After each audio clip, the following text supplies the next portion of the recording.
O que nós queremos alcançar é a descrição completa de um motor síncrono de ímãs permanentes para propósitos de controle. Então, relembrando, o nosso motor ele tem uma porta mecânica e uma porta elétrica. Nessa porta elétrica, nós temos 3 fases, das quais nós descrevemos até agora apenas a primeira fase, matematicamente.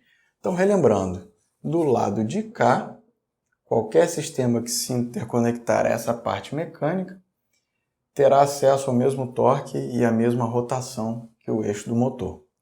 Então, a equação que descreve a parte mecânica, porta mecânica desse sistema, é esta equação aqui. Nós já falamos um pouco mais em detalhe, apesar de esse não ser o nosso principal foco de modelagem.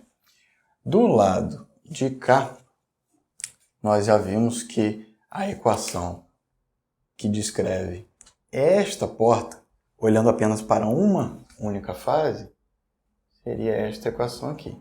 A tensão aplicada em uma fase é igual a resistência desta fase vezes a corrente mais a indutância dessa fase vezes a variação da corrente no tempo mais uma tensão induzida pelo movimento do ímã.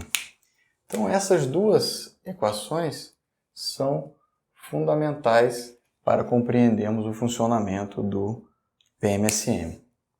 Agora, o que vamos ver em um pouco mais de detalhe é como esta equação de uma única fase se estende para as 3 fases do motor síncrono de ímãs permanentes, obviamente trifásico. Então, vamos estender um pouco mais aquele circuito análogo que foi feito para encontrar essa equação. Então, o circuito análogo, partindo desses 3 pontos, A, B e C, seria o seguinte. Eu tenho aqui a resistência, RA, a indutância, LA, e aquela tensão induzida. E a outra extremidade do condutor. Olhando agora para o condutor da segunda fase, nós temos a mesma coisa, uma tensão induzida, uma indutância e uma resistência deste condutor.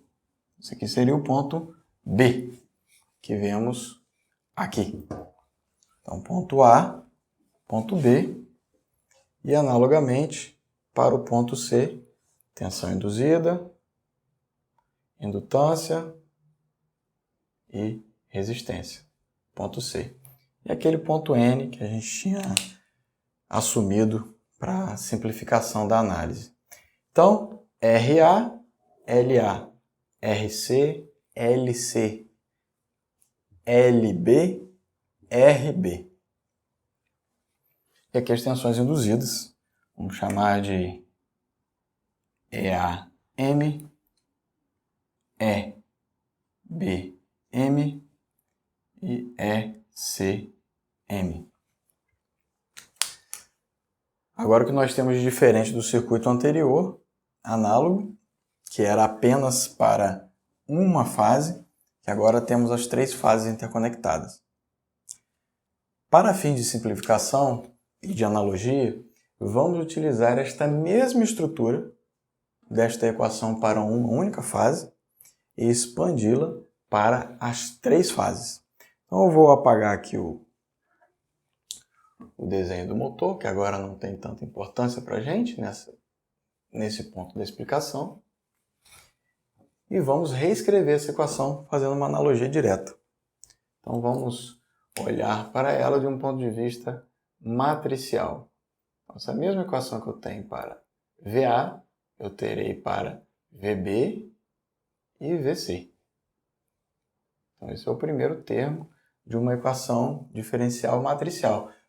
Lembrando, mais uma vez, ela terá a mesma estrutura dessa aqui, com apenas alguns detalhes. Então, eu tenho uma matriz de resistências, RA, RB e RC, aonde o que me interessa, se eu não tiver falhas, é que eu tenho apenas elementos nessa diagonal principal dessa matriz. Todos os outros elementos serão zero. Lembrando, mais uma vez, em caso de não haver falhas. Vezes o vetor com as correntes IA, IB e IC. Então, este termo é correspondente a esse termo, mas em sua versão matricial. Nesse caso, totalmente desacoplado, pelo fato de os elementos fora da diagonal principal serem todos zero. Para a gente ganhar um pouco mais de espaço aqui, eu vou apagar o circuito análogo, trifásico, e vamos adicionar os demais termos. Então, o próximo termo é análogo a este termo da indutância. Então, eu tenho, ao invés de apenas LA, eu tenho uma matriz de indutâncias que contém LA, LB e LC. Neste caso, os outros elementos fora da diagonal principal não são necessariamente nulos. Também dependem de casos de falha, mas aqui é muito mais uma questão de... são as indutâncias mútuas. Então depende muito mais do projeto do motor. Não apenas do projeto, mas também da fabricação, a forma com que o motor é feito. Dependendo do processo de fabricação do motor e de como ele foi projetado, esses elementos fora da diagonal principal podem sim serem diferentes de zero. E isso multiplicado por um vetor, que é a derivada deste vetor aqui, de correntes. Então, IA, IB e C. Continuando, o último termo análogo que nós temos será, eu vou colocar simplesmente como uma função vetorial. Seria f, que é uma função vetorial, de θ. Então aqui é um ponto interessante. Este θ, frequentemente chamamos também de θe, de elétrico, tem uma relação com aquele θ que apareceu no diagrama anterior da porta mecânica, que é o θ, que a gente chama de θ mesmo, às vezes chamamos de θm, vezes a quantidade de pares de polos que temos no nosso motor.